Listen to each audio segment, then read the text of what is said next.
drops on a dime every time. My first guest won an Academy Award for his performance in Gladiator, and beginning today, you can see him in the movie Master and Commander, The Far Side of the World. Please welcome Russell Crowe.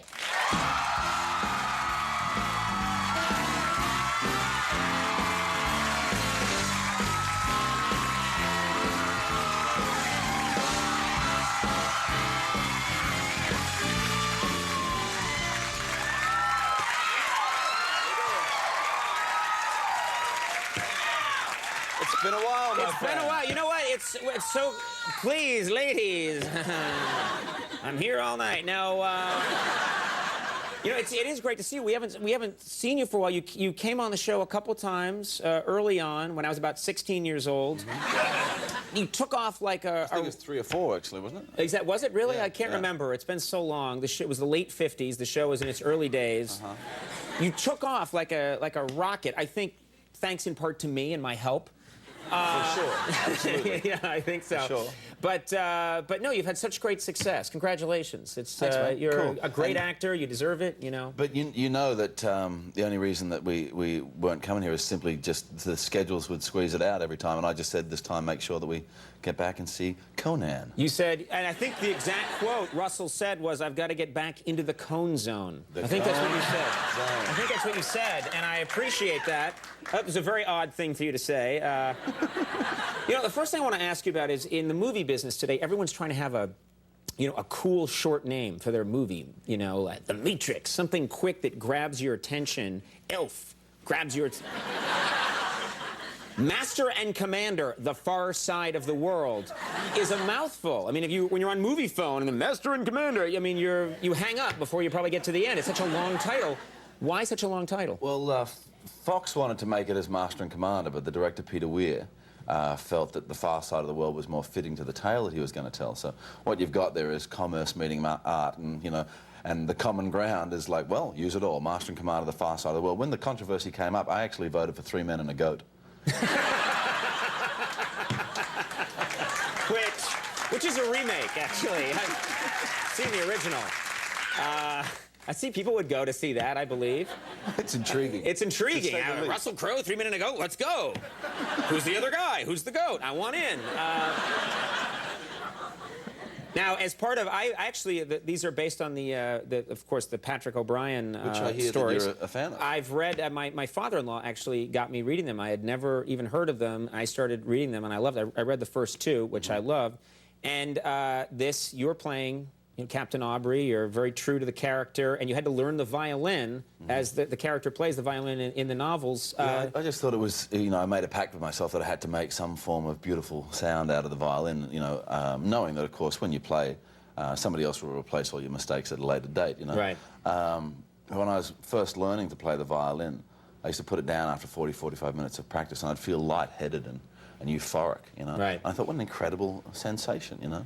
And then I realised that it was because while I was rehearsing, I'd stop breathing.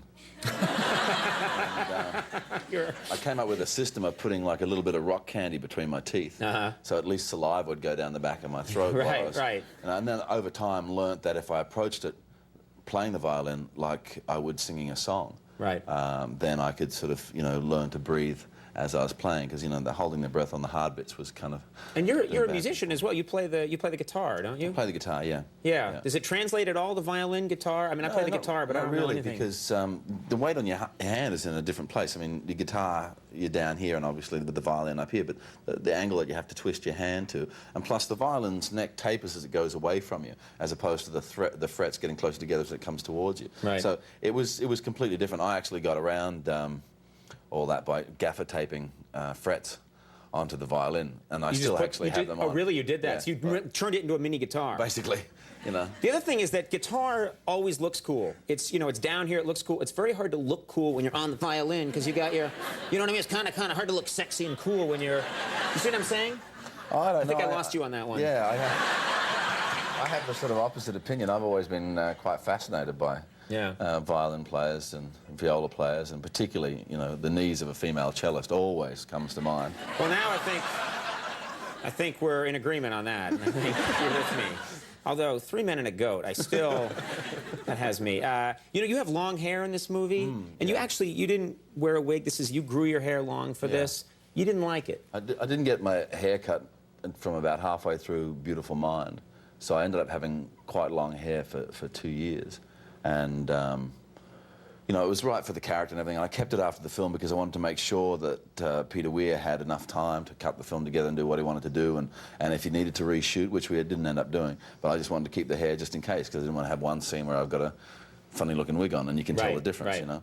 But quite frankly, you know, because people say, oh, you cut your hair off, that must be so sad, particularly women. They kind of think there's some sort of big deal. But for me, having long hair for 2 years, like every time you wash it was like you got a dead koala on your back. You know? You're walking around with this big wet flop of stuff. So I was actually, you know, I cut it half off when Peter said he was okay, and then I went on a band tour with 30 Odd Foot of Grunts for 4 months because the hair's really good for rock and roll. Oh, yeah. You know? And then last gig of the tour, walked straight off stage, sat down in the barber's chair, bang, it was off. So I actually, you know, when I left the building, I was a new man and back to the hairdo I'd had 2 years previous. Right, and the other thing I would say, see, the long hair was a drag, I think, for making this movie, but one of the things that would have been, I think, kind of a cool thing was that you get to learn all this jargon that goes with the ships. Like, I know in the novels, the Patrick O'Brian novels, I get lost, but he knows these ships so well, and he has so much great jargon that you get to learn that for the role, you know? Yeah, well, there's a lot of things to learn about the ship. I mean, I wanted to know, you know, I wanted to know the ship from end to end. I wanted to be able to answer questions if anybody in the crew sort of turned to me and asked me a question. So, yeah, they're odd sayings, you know, but so very closely related to the way we speak in Australia today. Our colloquial sayings are all based on Navy terms. You know? Oh, really? Well, basically, everybody got there by boat. Couple hundred years ago, right? There wasn't any other way. You couldn't walk there, couldn't get a cab, you know? Right. So there's a whole thing like chock-a-block. You know, that's something that we still say in Australia, which is full, you know? But that actually means when the rigging is right up to the tackle, you know? Right. If you can follow that. But I always... No, but that's in the book I was reading. It's always like, you know, the captain ran over to the mizzen cock and threw the spazzle dim. And I don't... One of those sounded obscene, and I apologize. Right, you know, the obscene ones, there's a lot of obscene. See, I kind of like futtock shrouds, you know? I don't know what it is. What is... I don't know. Say it again? Well, I do know what it is in reality. Futtock shrouds. Futtock? Yeah. Futtock shrouds. No, I had no idea. But you can just imagine one sailor looking to the other or talking to his goat and saying, give us a look at your futtock shrouds on this cold and lonely evening. And the goat going, all right, it's been a long time. Now, I understand, congratulations, you're in order, you're having a child soon, is that right? In January, yeah. In January, congrats, fantastic. Do you know, boy, girl? It's a little boy. A little boy, you're going to have a boy. Yeah, it's a little boy. Have you thought, I know when my wife was pregnant, everybody was bombarding us, names, what do you think of names? And it's something tricky. I was going to ask you, man. What do you think of Conan as a first name? That would be, I think, amazing. That'd be an incredible honor. Conan Crowe. It sucks, actually. But it does kind of. Yeah, I wouldn't recommend it. How has it been for you? That's been very good for you. It was good for me later on. The first 15 years of my life. Conan, yeah, no, it was just all like, hey, where's your sword, barbarian? And that was my father. It was easy, what I had to do.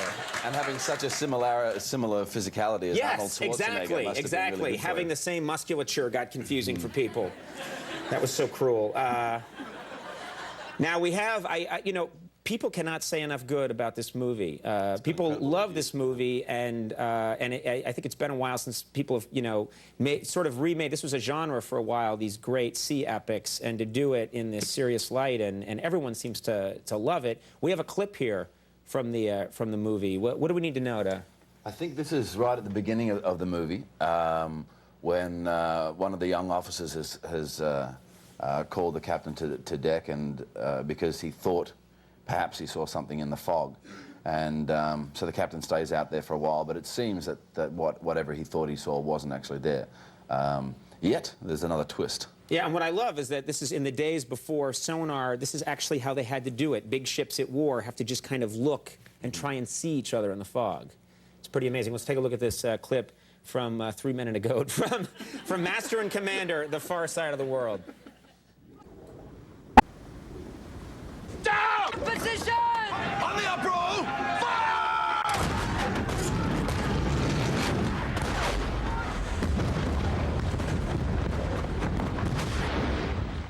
Yeah. I'm gonna... Master and Commander of the Far Side of the World, I believe, begins tonight. You know, real honor to have you back on the show. Mate. Thank you very much. Russell Crowe, Alicia Silverstone, coming up. We'll take a break. We'll be right back.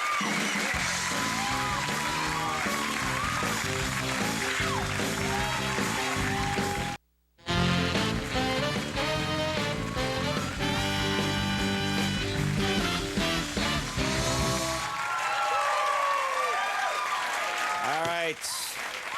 Fine show tonight. Stay tuned next week. We have some great guests coming up, including Billy Bob Thornton, going to be here, Cameron Diaz, Drew Barrymore, Lucy Liu, William H. Macy, Steve Harvey, Heidi Klum, and The Strokes, going to be here every Tuesday in November. They will return. So.